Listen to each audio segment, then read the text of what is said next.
You are listening to Fair Enough by Art Cologne and Texte zur Kunst. Your deep dive into the global art world. Thoughtful, intentional, and always ready to play. Hello, and welcome to Fair Enough, a podcast series by Art Cologne in collaboration with Texte zur Kunst. Fair Enough brings together artists, curators, writers, and thinkers to reflect on how art and its institutions are responding to the urgencies of our present moment. This season, marking the 35th anniversary of Texte zur Kunst, we're taking up the journal's motto for the year, "There is no art without criticism." Each episode returns to a past issue of the journal to revisit the debates it sparked and to consider how those questions continue to shape the cultural and political landscape today. Today's conversation reflects on an article from the upcoming anniversary issue of Texte zur Kunst on system change, art market, and criticism, which will be released this December. My name is Micaela Dixon, and I'm your host, and today we are joined by Tom McDonough. Tom McDonough is a professor of art history at Binghamton University, State University of New York, where he teaches modern and contemporary art. The author and editor of several books on post-war art, he is a frequent contributor to journals such as Art Forum, October, and Texte zur Kunst, and has published extensively on a wide range of contemporary artists, including Leonora Antunes, Rio Garcia Torres, Adam Pendleton, Amy Siegel, Christopher Williams, and Hege Yang. Thank you so much for joining us today, Tom. I wanted to start this episode with a question about the article that you've written for the forthcoming issue of Texte zur Kunst titled Through Foul and Fairs. Can you give us a synopsis about the article? Absolutely. And thanks for having me on, Micaela. It's really nice to be here with you. So the article, I guess I would say, is inspired by recent reading and conversations that I've had. Back in the spring, the Art Basel UBS Art Market Report for 25 came out, and I, along with many others, were parsing that to read the tea leaves, so to speak. And then there were also a number of pieces that had come out more recently, over the summer and even into the fall in the New York Times, when Tim Blum closed his gallery, mostly associated with LA, but outposts elsewhere. There was a big piece in the New Yorker on the state of Sotheby's. All of this had me thinking a bit about where we are in terms of the art market. And then, of course, conversations that you're having with friends, with artists, and with dealers. Maybe bringing together some of that concrete information along with a sense of the vibes at the current moment to think about, let's say, if we're going to be really blunt, to say something like the multiple challenges, if not crises, facing the art market, and how people are responding. I think that's at the core of the piece, in a sense, is in this current moment, how galleries especially are adapting to a really rapidly shifting environment, and whether we can step back and see some broader trends. And I tried to think about, let's say, a moment where a cutthroat competition is maybe shifting towards models of cooperation or of these hybrids, in a sense, of competition and cooperation, given the marketplace, and what those might be telling us. That's in a very broad sense. Yeah. What the article is trying to do. In a way, I like this idea of like cooperation, co-opetition as a sort of, I guess, a kind of like, it's a new form of thinking about competition. So sort of doing away with this idea of competition because it's not anymore serving the realities of the art market. Also, it's this idea that, if business is good for you, hopefully business is good for your friend, et cetera. And that like all together in a more collaborative approach of thinking about the art market, there will be slices of the pie left for everybody. Yeah, exactly.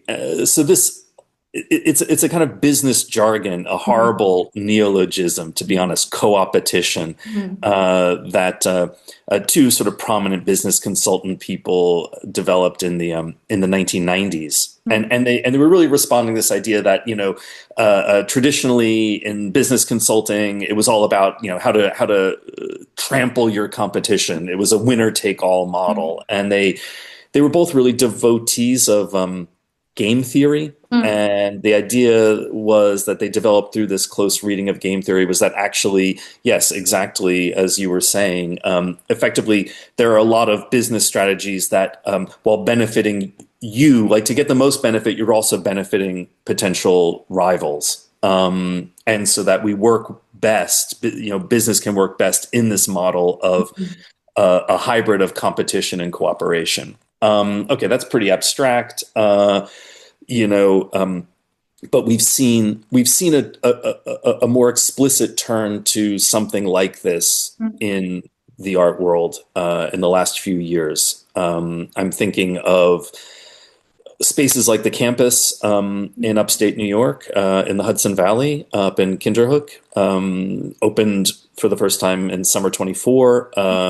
Group of 6 or so largely Tribeca-based galleries that came together to buy a disused high school that they could use as an exhibition space during the summer, but also as year-round storage, because just the price of real estate in New York has gotten to be the point where trying to find storage space anywhere close to Manhattan is almost impossible to afford. So, the campus was something I was thinking about. I had written about it briefly when it opened in 24 for Texte zur Kunst. And then we have lots of other things. I mean, there's models like Condo, where galleries host other galleries. We find some booth sharing in the art fairs. There's like a whole range of new ideas, kind of improvised, let's say, that are happening. That I was wondering if we could productively put under that rubric of cooperative competition or co-opetition. Yes. I liked this part of the article, or kind of it was sort of, I found it almost kind of funny, this thinking about business, in a more competitive mindset, to be also the idea is that it's a kind of a form of warfare where, we're looking to like annihilate our competitor, really. And I even thought like this way of thinking between management consultants, as you mentioned in the article, is sort of it's a funny picture. It's a funny scene.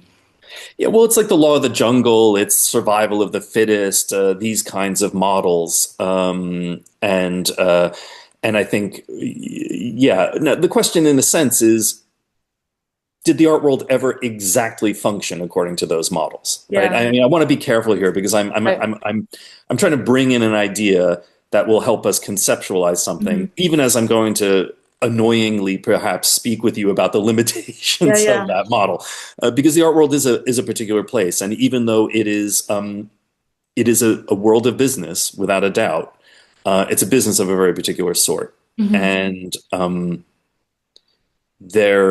in a sense, there are other competing demands that limit competition in the art world. The art world has never been, I mean, of course, no capitalist marketplace has ever been a pure marketplace, but the art world, maybe even more so than others, has always resisted a kind of realm of pure competition, I would say.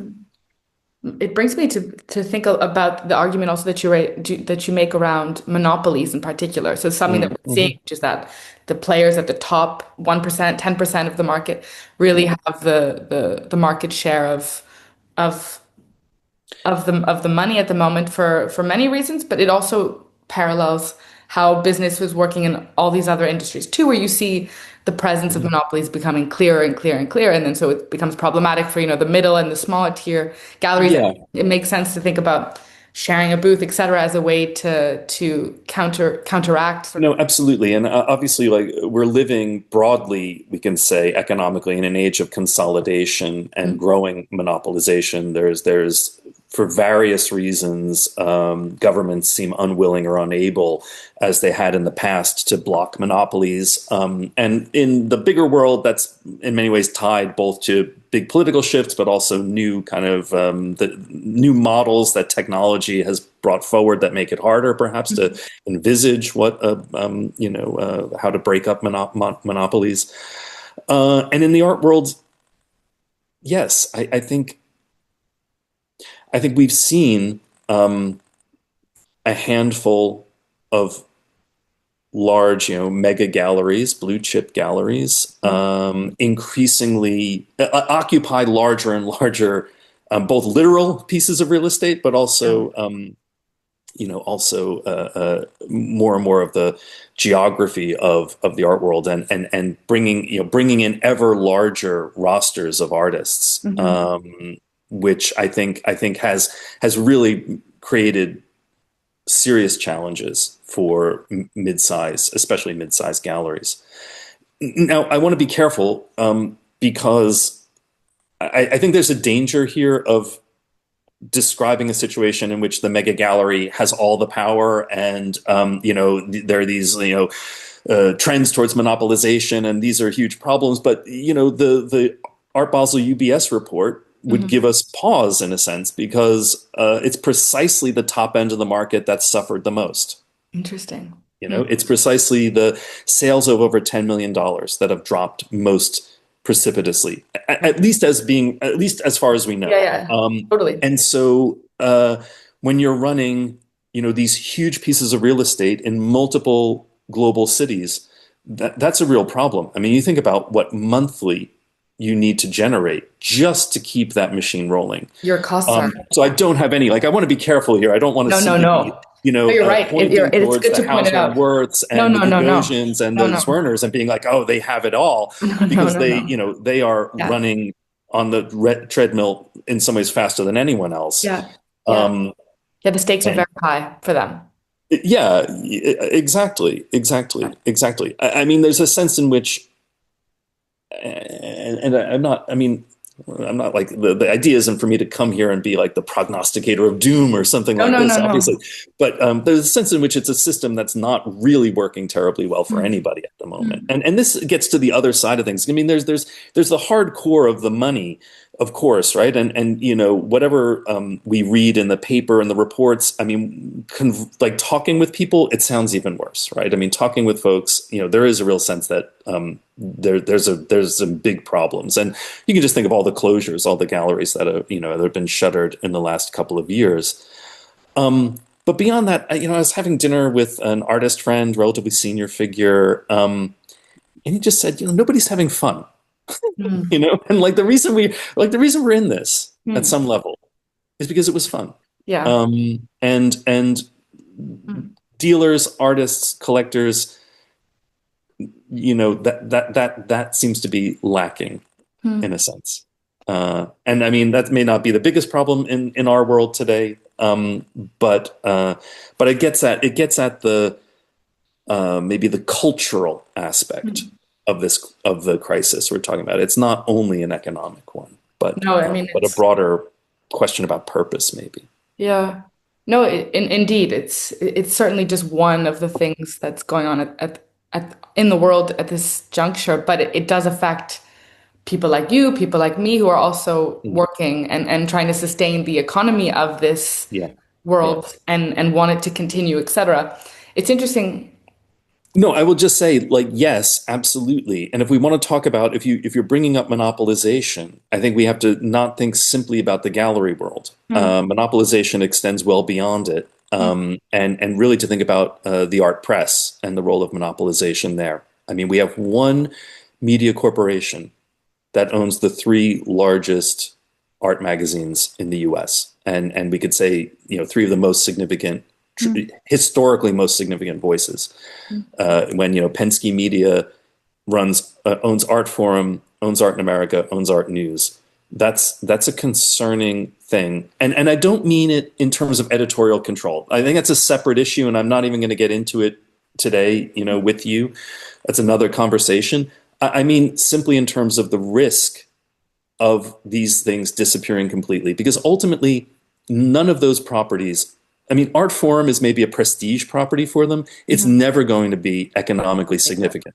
The money for them comes in owning Women's Wear Daily, owning Rolling Stone, owning all the Hollywood Reporter and things like that. Because like Hollywood studios, when it comes Oscar time, they're going to be running full page ads for your consideration, blah blah blah. Like there's tons of money that comes in through those magazines. Art in America, like there just isn't. To be honest. And they have a kind of, they lend it a sort of legitimacy and prestige, perhaps. But if it ceases to be that, I think we really run a risk of losing, losing those titles. And that kind of consolidation worries me as much, in a sense, as mega galleries hoovering up promising young artists out of other gallery stables. Yeah. No, it's a good point to sort of extend it also beyond the gallery world, so we can also see that this problem, there can be a lot of thinking about solidarity in these ways too, that it's an issue that will affect really A to Z of everybody who's in this world. It means maybe that there's a possibility for meaningful change too, because all of us will face a reality of monopolization in different ways, but still we will face it. I was wondering, in particular, because you're an art historian, it's interesting to think about like current economic pressures, et cetera, and see where you situate that somehow in like a longer, like in a longer view, in a longer lens. Do you see or forms of artistic production mirroring what's happening in the market? So let's say. Oh yeah. Okay. Sure. Or, Well, I think there are a couple, like, let's say maybe I would want to think about two possibilities there in a sense. And certainly let's take the bad side first, right? And I think we can say that for some time now, for well over a decade, we've seen forms of art that seem that really are if not produced by the market itself, are really geared towards creatures of a certain, like the production of a certain desire, for collectors. And I mean, we have like Walter Robinson coined zombie formalism back in the 2010s, which had its heyday. We saw, I mean, because of the low interest rates during COVID, those historically cheap money, there was just so much money sloshing around, and it had to go somewhere. And so we had like NFTs as a brief, mercifully, I'm touching wood as I say it, Micaela, a mercifully brief speculative frenzy in the art world. Our friend Beeple, and most emblematically, but not alone. Yeah. Even in a sense, the vogue for certain forms of figurative painting, which again is a more complicated landscape, I want to say. I mean, I think we'd have to make some finer distinctions, but certainly there's been a range of figurative painting that has found an easy, fast consumption in the market, and like among a number of younger artists whose careers have risen rapidly and crashed often just as rapidly. Right. So I think we absolutely can see work that responds like that. That's a product of this moment in a sense, sure. But I think there's something else as well, and I do think there are the potentials of artists building their own networks in a way, right? Like everything isn't the market, and those forms of friendship and solidarity do exist, and I'm going to take only one really big example, and you may look at me and say, well, come on, these are all like super famous people, so give me a break. But I really think, like, if you look at an artist like Jan Vo, who has built along with building his career, has built a kind of network of people around him, of multiple generations, some older kind of mentor type figures, some his own age, that which he'll often exhibit along with his own work, and not because not out of a market situation. No. Ronnie Horn doesn't need to show work with Jan Vo, right? But it's a way of signaling, I think, a set of affinities and solidarities that I find really inspiring, moving often. And I think that exists at multiple levels. I mean, obviously, these are figures that are well known and the like. But I think that kind of organizing, that kind of sense of preserving relationships at a distance from the market is really powerful. It reminds me a lot of some kind of an approach to community making. Always, as you said, maybe we're not having fun anymore, but hopefully there's some aspect of like community and solidarity somewhere in that process. Because on some level too, I mean, exhibitions can be a very lonely sport somehow. I mean, like the solo exhibition in particular as a model, it's like a one artist being displayed, being platform. And it's interesting to think about everything that happens around that, of course, but also how you can leverage your own platform for others, whether that becomes, something that's financially successful or not, or even, in some exhibition makings, it'll be like inspiration, even if it's historical inspiration, for example. Yeah, absolutely. And I do think this is where independent spaces continue to play a really crucial role. I've remained really struck by the degree to which in my part of the world, artist space continues to be a place for like multiple generations of artists to meet and be together. An opening at Artist Space is a really distinct cross-section of New York. And even just, the fact that Jay Sanders, Stella, the curator, are often in the space and there to talk to young painters or artists who are walking down from Cooper Union or NYU or whatever, right? They're there to have those conversations day in and day out. I think that's a community building that is desperately needed. And Artist Space has served that role for a long time. I mean, that was true under Stefan Kallmeyer, a number of years ago. In a New York that can feel often very alienating and sort of too big and too exclusive to break into.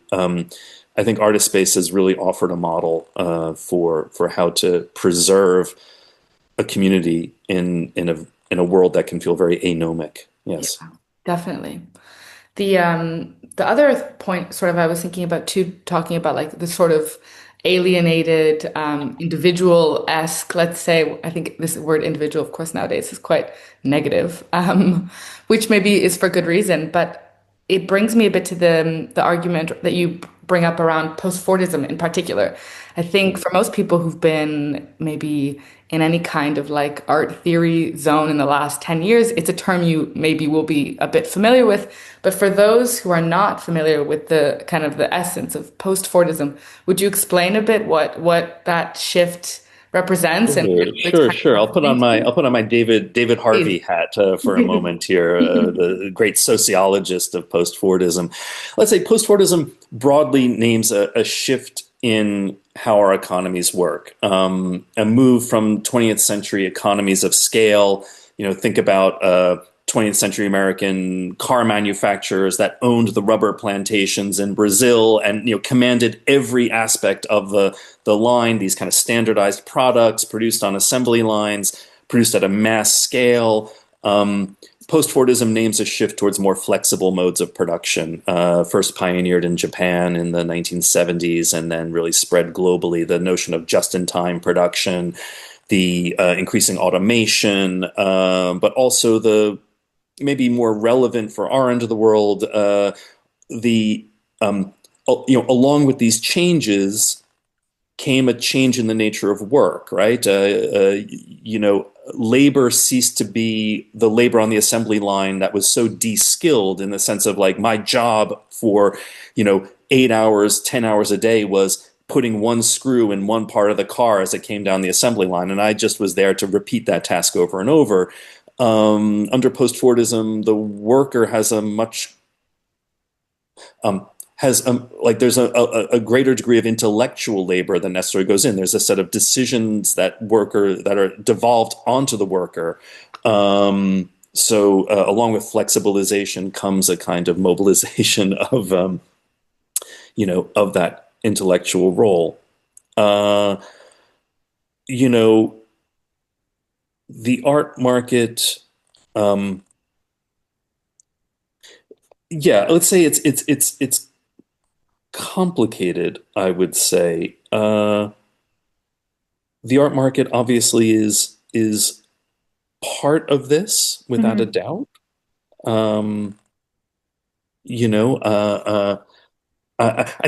guess I would want to say the art market is a curious place. And on the one hand, we can say that it is almost a model or emblematic form of the post-Fordist workplace, right? To the degree to which the art market relies upon, labor in the art market is intellectual labor. It is we call discursive labor. It's always where it's not simply about the oil paint on canvas or the fabricated object, but it's about the language we build around it to convince people of its significance and importance. We live very much in that realm of intellectual labor that's at the core of post-Fordism. At the same time, it seems to me, and I mean, you can see, I ask whether you would agree, I don't know, but the art market also is a hybrid of that most contemporary form of labor, along with these strange archaic survivals. I mean, the art market could almost be an 18th century thing, to the degree to which it relies on, the art market relies on, the charisma of individual figures. It relies on secrecy and the like, so that it's this weird kind of combination or monster in a way. Totally. I mean, it's such a very contemporary and the ancient. Such a contact space of really, of being kind of with one another, around one another, interacting, having relationships. It's so fundamental. But, you think about it, even, behind the secrecy of how people get solo exhibitions, etc. Whatever. However, it's really a relationship world. It reminds me a lot. Actually, this conversation too also reminds me of this sort of notion that came up maybe 10 years ago, maybe more, which was a question around sites like Artsy, etc. There was this idea of who would be the kind of next disruptor in our world, who would change it, who would change the fabric of the online art space in particular. Yeah. I'm not personally an online art expert, so I can't speak to it, but it almost seems to me like that hasn't really had its heyday. That actually hasn't come up in some completely disruptive fashion. No, I think this is a curious thing, but I might, and again, I want to be careful. I'm coming to and speaking with you today as an observer of this world, but I am not an economist of the art world. I'm not a market expert, so one has to take what I'm saying with a particular grain of salt, perhaps. But it seems, yes, the art market has not experienced the kind of disruption that other industries have. It still remains a very personality-driven and very personalized world in many ways. And the attempts to move things into a more let's say a more digital realm, often under the rubric of a new transparency, have really never gone very far. I mean, my impression, at least, is that's a tiny fraction of sales. Yeah. And often those disruptive models have ended up being re-territorialized within the gallery system in any event. Totally. Yeah. Like, you can go on David Zwirner and have a digital platform for buying prints. You don't need to even go to Artsy. So sure. Um, but to come back, maybe to pull that abstruse set of comments about post-Fordism back to where we began, it would just be to say this hybrid model of cooperation competition that we began with is in many ways a characteristic of a post-Fordist marketplace. And in fact, these ideas, even before they were discussed in kind of business managerial circles and consultancy circles, were already being played around with, tossed around with by actually usually left-wing economists who were trying to theorize the shifts that they saw, the macro level shifts that they saw happening in the UK and in America. The neoliberal changes in the late 70s, early 80s we usually say under Reagan and Thatcher, right? Even though in America, really, it started under Carter, but whatever, we won't say that. They were trying to think about those kinds of shifts and what was happening in the workplace. And they were already thinking about these new forms of co-opetition. They didn't use exactly that term, but essentially are speaking about the same thing. Sure. When you look at earlier downturns, like in the early 90s or post 2008, for example, what do you think feels particularly unique about the present circumstances of the market? Yeah, it's a great question because I've really been thinking about that because my own entry into the art world was later 80s, New York, and really, catching the very end of the 80s boom and then that collapse. With the larger, with the larger crisis in the stock market. And, what was interesting about that moment, it seems to me, is that it actually was an incredibly productive moment. Because what the collapse in the art market allowed was suddenly a whole new crop of smaller galleries to open. And a new, like, not only smaller galleries, new galleries opening, but also them bringing in new young artists and the kind of work we hadn't really seen before. So I actually remember it as a very dynamic moment, like lots of interesting new spaces opening, both commercially, but then like strange experimental spaces, like you may not remember or know, like thread waxing space on Lower Broadway, which was, actually like a big loft and showing like early Nari Ward, and like it's a really interesting space. New little magazines cropping up. Josh Dechter starts publishing Acme magazine, which is doing all these great interviews and conversations and pieces. So like it was to my mind, from a someone in their 20s, right? It was like a really dynamic moment and actually really productive. Sort of cleared a ground and set up a whole new range of possibilities. But that was because real estate was affordable. I mean, like, not to be like super blunt, but it was because it was affordable to do so. The art market crash also coincide. I mean, like I'm going to make every younger person listening to this podcast angry when I say, when I moved to New York, the landlord lowered my rent from what the previous person had been paying. Like that was what could happen, right? Sorry. Unthinkable. Unthinkable. So there was the possibility for these new, for this whole burgeoning crop of younger galleries to open up. And my concern in a way is that we're in a not dissimilar moment in terms of spaces closing and there being this real sense of a moment passing, but real estate, at least in the metropolitan centers, remaining so expensive that the prospect of opening a space is just hugely challenging. That said, people do it. I mean, I can't come here and be a prophet of doom, because you see young people continually with the energy against the odds of just doing it. You look at a space like Ulrich in New York, right? With the most modest means. and presenting some great exhibitions over these like last, whatever. Now it's probably not that. I mean, it's not that recent. It's probably 6 years or something like that. But they've been, so I think there is always some energy. There is always something resisting. But at least at scale, I think it's very hard to do right now in New York. It's just terribly difficult to afford to take that risk, right? Because ultimately, this is about like the willingness to assume a huge amount of risk. Tremendous amount of risk. Yeah. Yeah.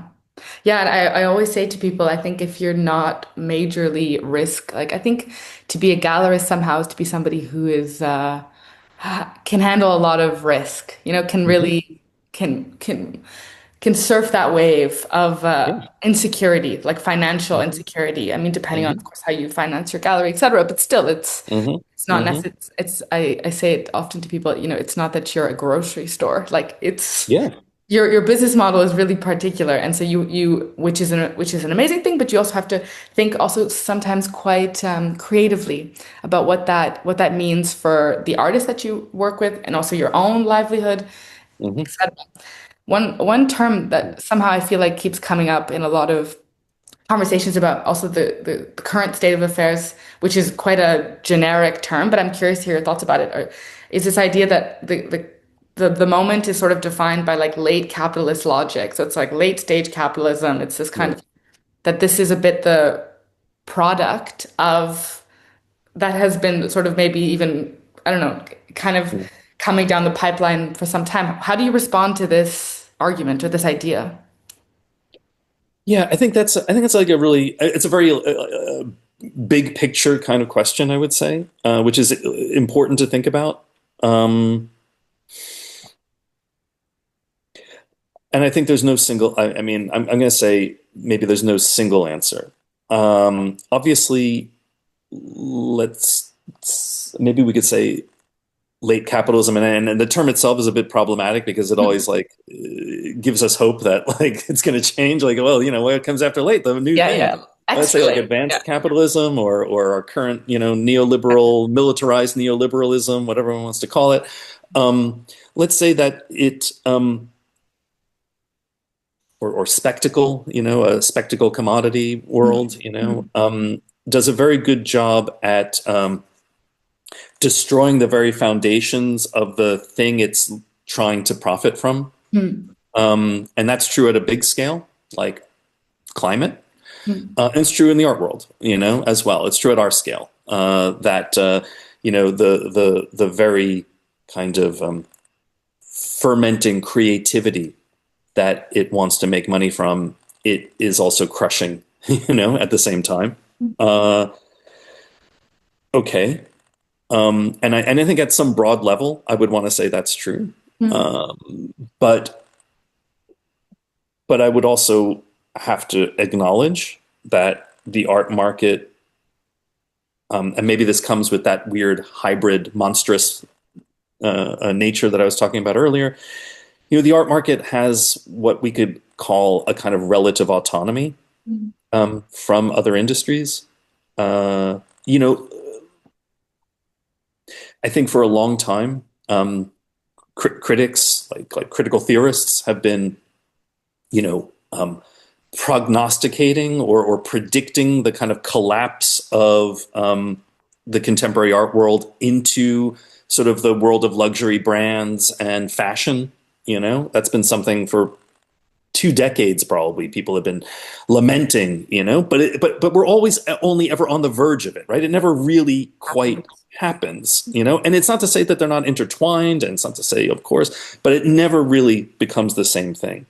Mhm. I mean, there's and I don't want to generalize, and I don't want to sound like a Pollyanna, but like also like art is too weird at some level. I mean, and artists are too weird for that to ever exactly happen, it seems to me. The question is whether and how that relative autonomy can be preserved, you Mhm. know? And I think so. In other words, not to simply assume that as a permanent state or as inevitable, but to acknowledge that it's something we always have to struggle to maintain, and that's something we have to do as critics. It's something our colleagues at and the galleries need to think about. It's something that collectors need to think about. It's something that we all kind of have our way of contributing towards. I think, you know, I mean, art, and like maybe it's to say also like art is never just its market. Mm-hmm. Yeah, it's a question of like what the structures are in place somehow to be able to continue Yeah, the yeah, possible making of art, and that institution continues. yeah, yeah. I mean, you know, like we want to acknowledge that we live in a world where you know, uh, the power of capital, the power of like the exchange relation that capital puts in place, is soaking ever deeper into us. You know, I mean, you know, into our very psyches and our senses of self. You know, that's the nature of the world we live in. Absolutely, but there always has to be something outside of it. It can never completely colonize, you know, the human. And I think it's a matter of at every level trying to preserve what's human within us. And I think art, as I don't know, you know, to my mind, art is an exemplary space for doing that at some level. You know, not always and not in every instance, but more so than almost anywhere else. Yeah.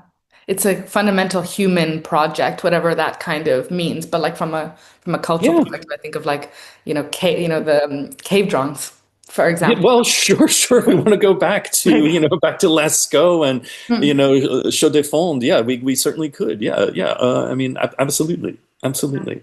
Yeah, yeah. I mean, art, like,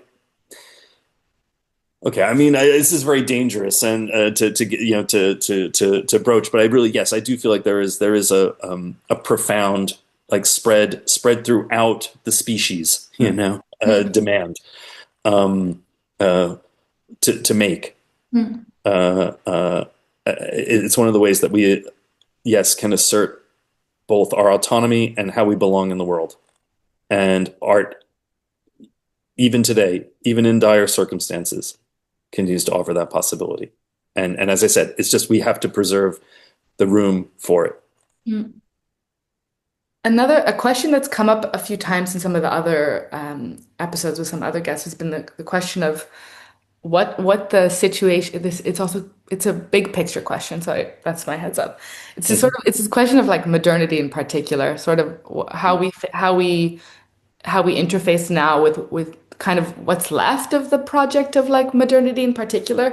I've been sort of thinking in some of these episodes about, in particular, the move from like the 19th century way of thinking in general about art and how that really changes in a dramatic way in the 20th century. And now, in the sort of postmodern era, these sort of questions seem Yeah.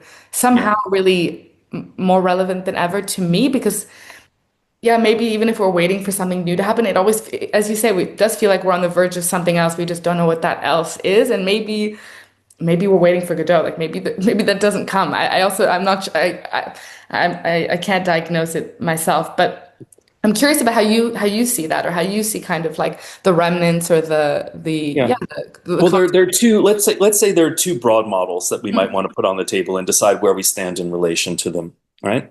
And on the one hand, you have folks who are going to say we need more modernity. Like we've never completed the promise of modernity. If we trace modernity back to the 18th century Enlightenment and this idea that you know, human rationality can push out all the oppressions and irrationalisms that have been embedded in human society, you know, throughout its history.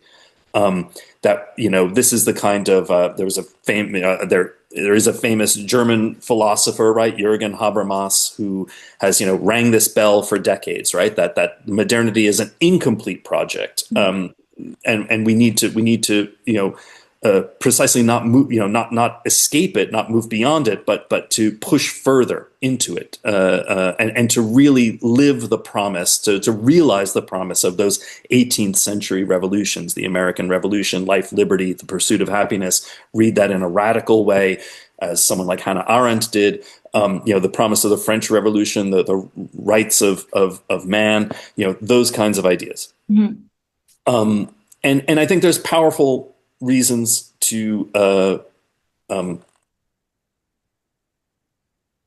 to acknowledge that and to argue that what we need is the further expansion of a kind of democratizing, rationalizing franchise, embracing ever more of humanity, right?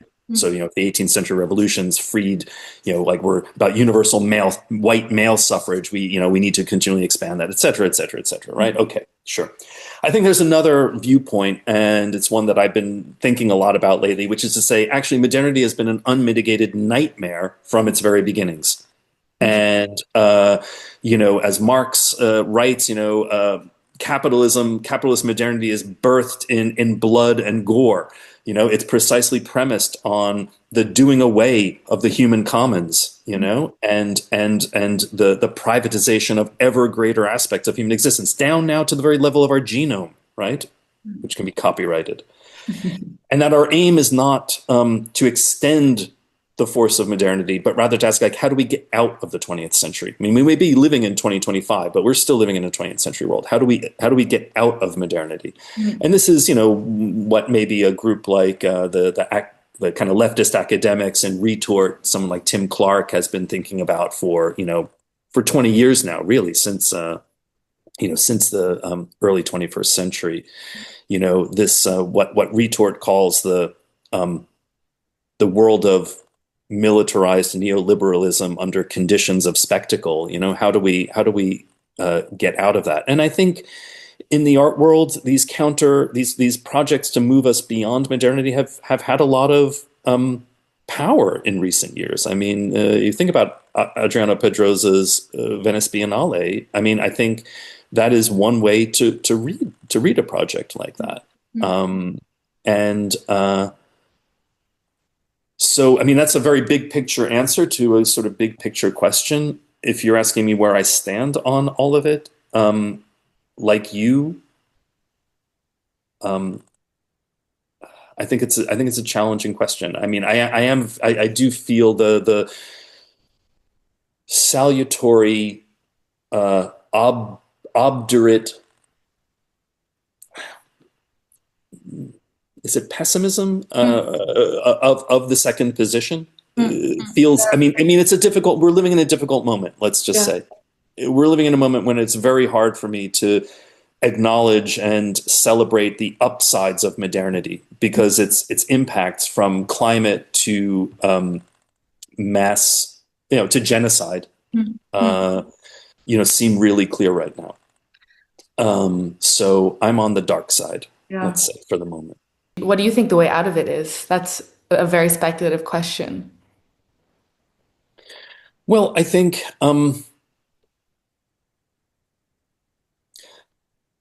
that preserving and rebuilding the commons wherever we can is maybe another way of thinking about it. And so that is and then building solidarities across it. And so that has a place in our end of the world. How do you preserve a space for art that isn't simply going to find its home in the market? How do you preserve forms of human solidarity, community, fun? I mean, because that's really what we're talking about, like fun. I mean, fun is a sort of like jokey way of saying something about happiness, like more serious, and mutual support.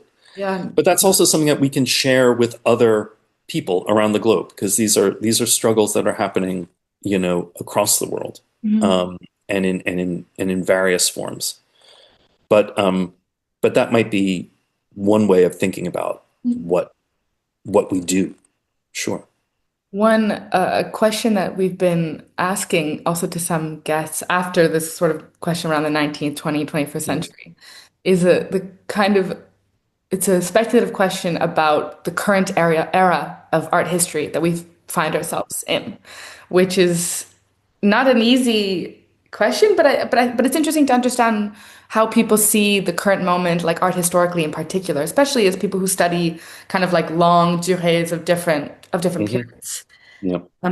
some people, for example, have described it as this style, like the cultural style of immediacy, and a corn blue is a good example of that one, for example. So like the dust never settles, etc. It's a bit, there's no mediation. We're kind of going from one thing to the next. So almost this art history itself is kind of called into question existentially somehow.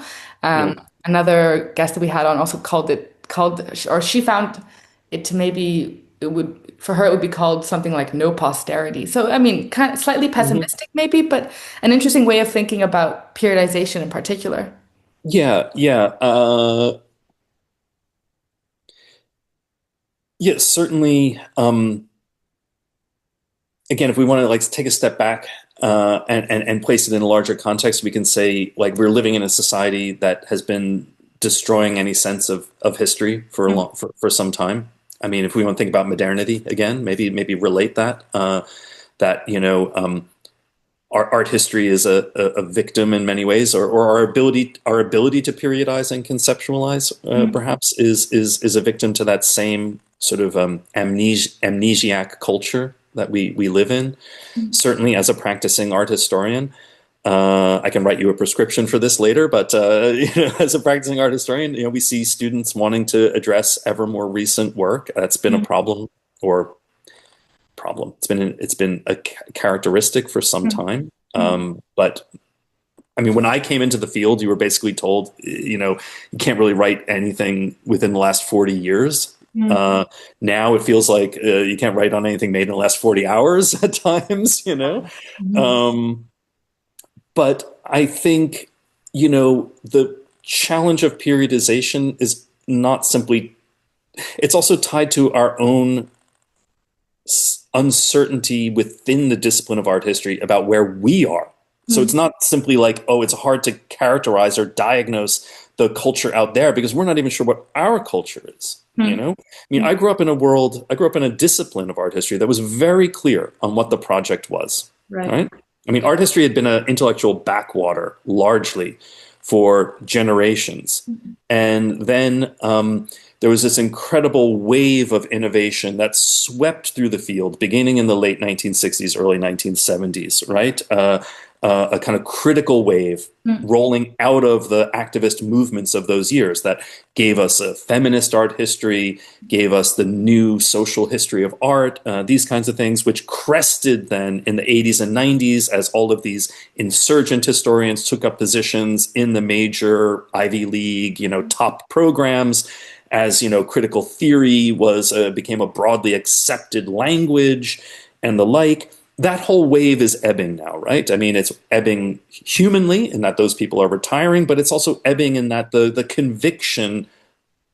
I mean, those models changed the field forever. Like, let's just say, of course, right?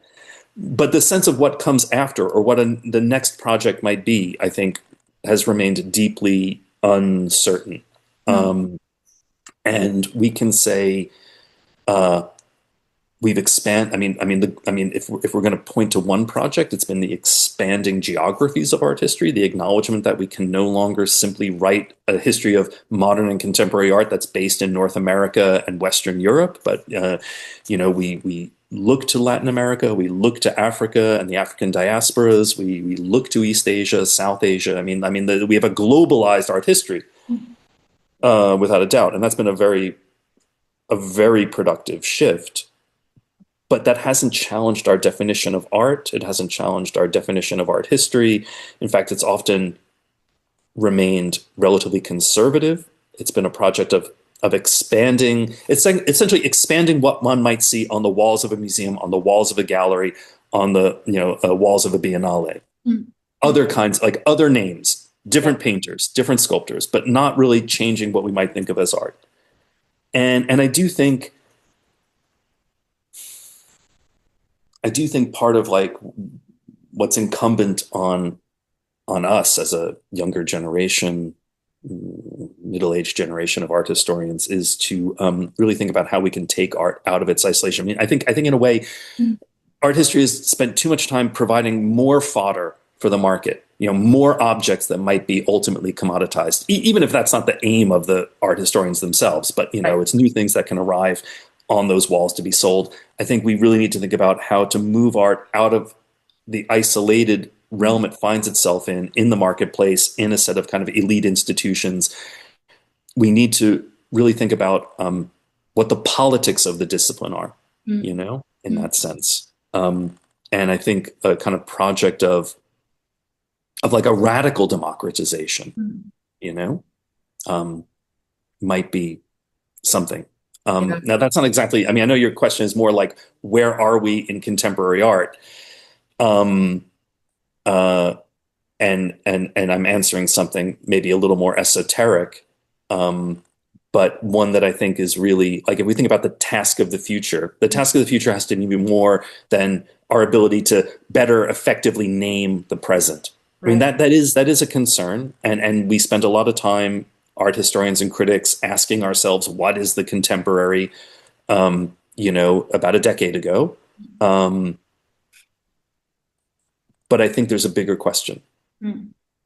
No, it's an interesting way to think about it too. I mean, it's also nice to have a kind of resistance to a particular aspect of the question too, that maybe something in the question also has to be reformulated, because I think this idea maybe, or what I understand from what you say too, is something that's more kind of like art not for everyone, but maybe for a wider public. And so like an arts education system that also appeals to a wider public, and that culture is sort of finds itself less in particular, you know, it doesn't find itself anymore in this ivory tower, but really is like a project in a commons for the masses, for like in a completely different register.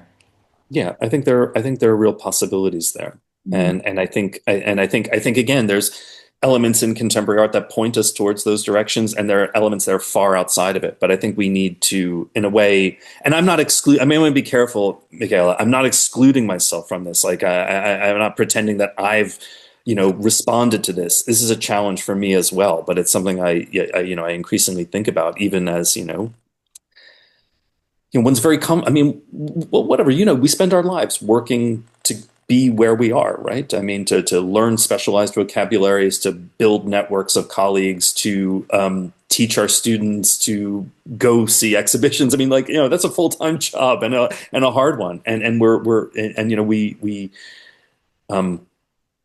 rightly enjoy that, in a sense, the privilege of where we are, you know.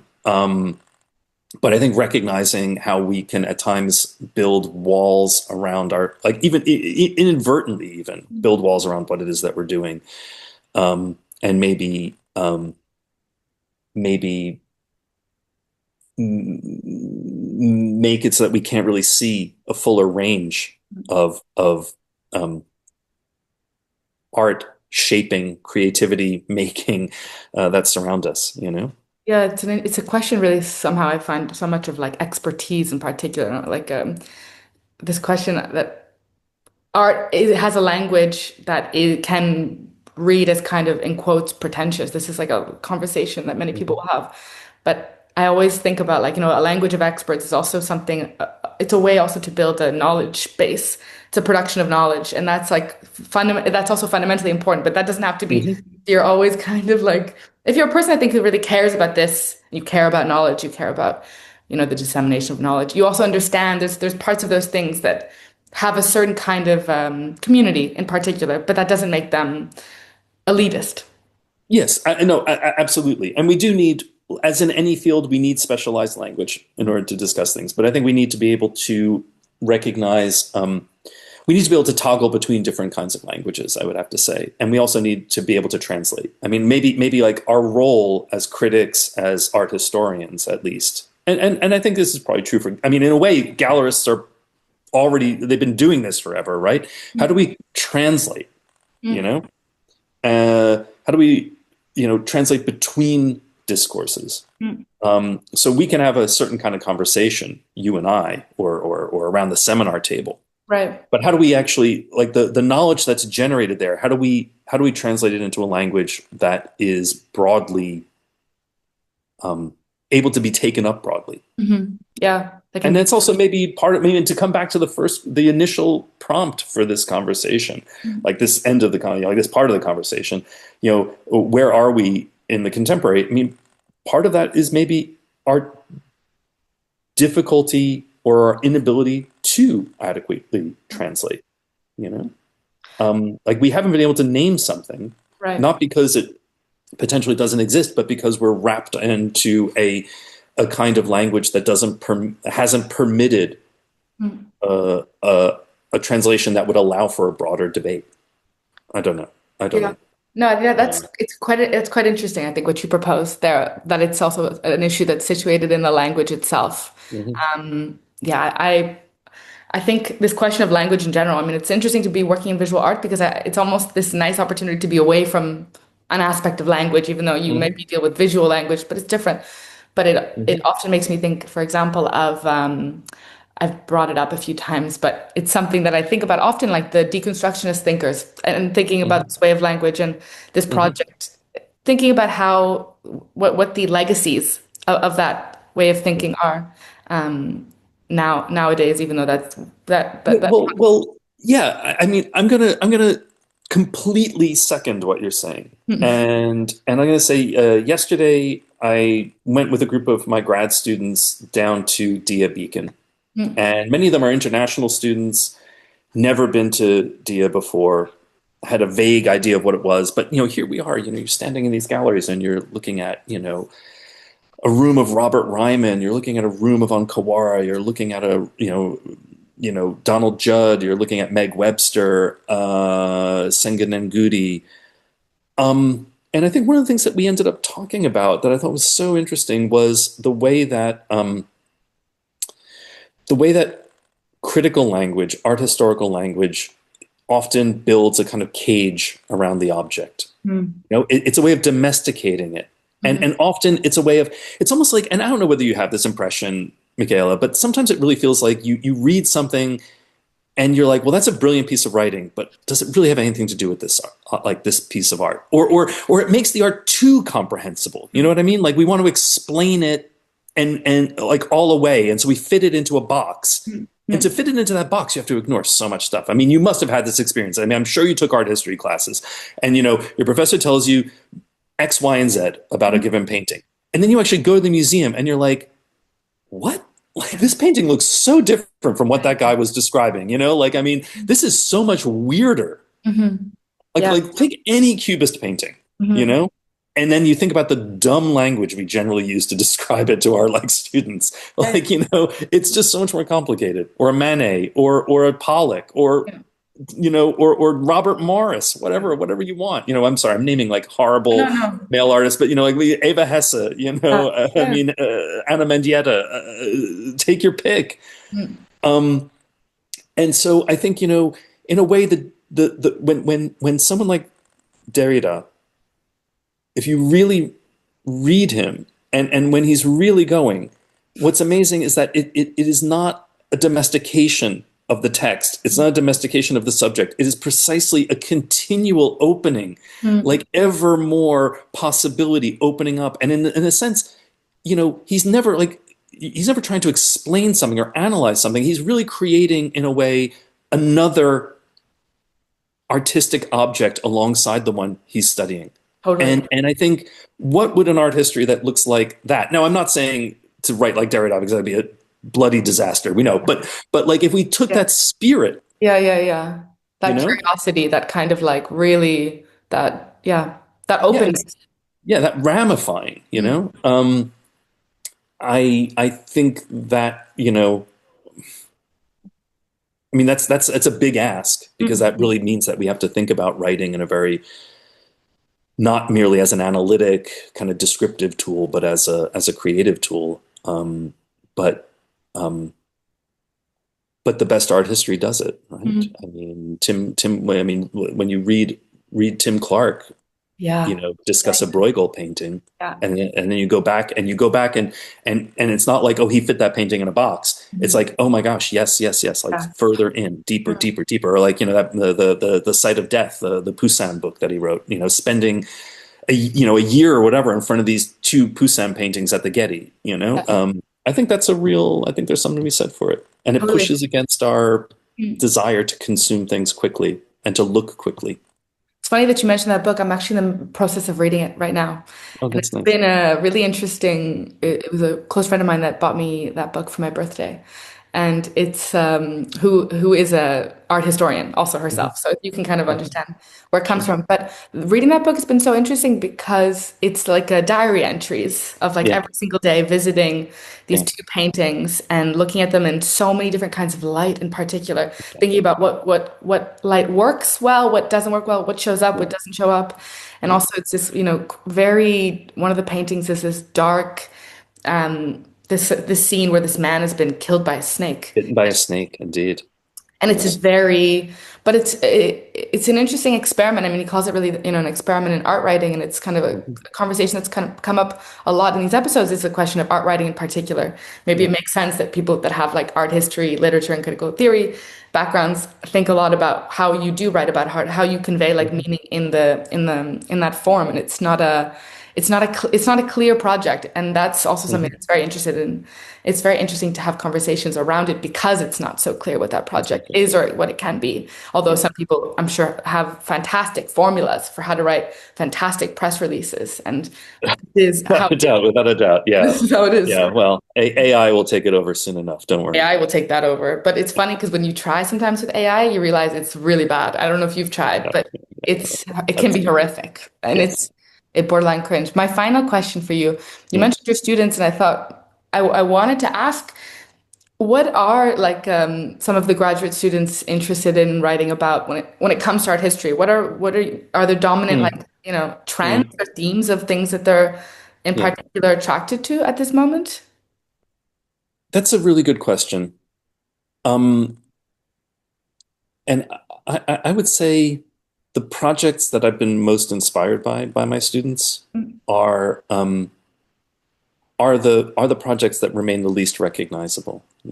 So I'm gonna just mention one person who I feel like I've learned a huge amount from in a way, right? So this is Josh Franco, who grew up in rural West Texas, Mexican American family, and grew up very near Marfa. Had an uncle who lived right on the roundabout heading out to Chinati. So he'd spend a lot of time with the uncle. And they knew there was some white guy who owned all that property up there, some art thing, never went in really. The uncle at a certain point has a miraculous vision of the Virgin of Guadalupe. Wow. In his front yard, and builds a shrine. And that shrine becomes a pilgrimage site for Mexicans and Mexican Americans, like in a relatively wide area. And Josh, as an adult, he leaves West Texas. He, studies decolonial theory, studies art history, is working at Binghamton, learns who Donald Judd is, essentially as an art historian. And becomes really interested in Judd, works as a tour guide at the Spring Street building, things like that, but builds this dissertation around these two parallel but not really touching pilgrimage sites. Wow. Chinati, which is drawing this pilgrimage from art lovers around the world, and his uncle's house, which is drawing hundreds and hundreds of Mexican and Mexican American pilgrims. And now what I loved about the project is that if it had been written by someone in my generation, if I had been writing it, it would have been like, the counter-hegemonic pilgrimage of these oppressed, migrants coming and against the this kind of white heterosexual imposition on the landscape. Josh comes from a very different generation, and it's not a hierarchy. And he very beautifully weaves this interrelated topography of spaces together. And he's able to pay attention to the homemade shrine, which is a bathtub stood on its end with a painted plaster commercial piece of Virgin Mary statuary in it. Able to pay attention to that as an example of a Hispanic aesthetic of rascuachismo, as he is to a Donald Judd box sitting in the hangar in Chinati. And he has this beautiful passage of sitting there through a day and of how the changing effects of light and heat shift, and how you can hear them pop as the afternoon heat builds. I mean, it's just this beautiful book. You're going to be able to read it because it's coming out with Duke University Press in this coming year.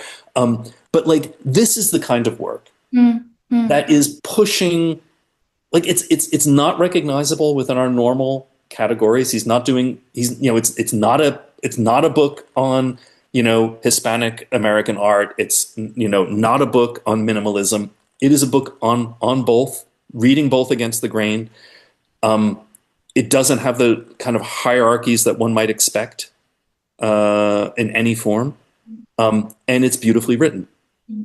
And that is the kind, I mean, I'm not going to say that's typical of graduate student work necessarily, but this is what you live for, to come away changed yourself, by the work. So there's fantastic work being done. That's fantastic. That's great to hear about also, the projects of young up-and-coming art historians. It's important. I'll send you a copy when it comes. Please do. Please do. Thank you so much, Tom, for this really insightful conversation. I really, really enjoyed it. It's a pleasure. Thank you so much. Thank you for listening to Fair Enough by Art Cologne and Texte zur Kunst, where ideas travel and perspectives expand.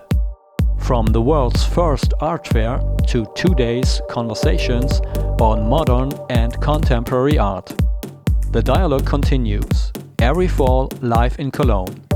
For more information, visit artcologne.com.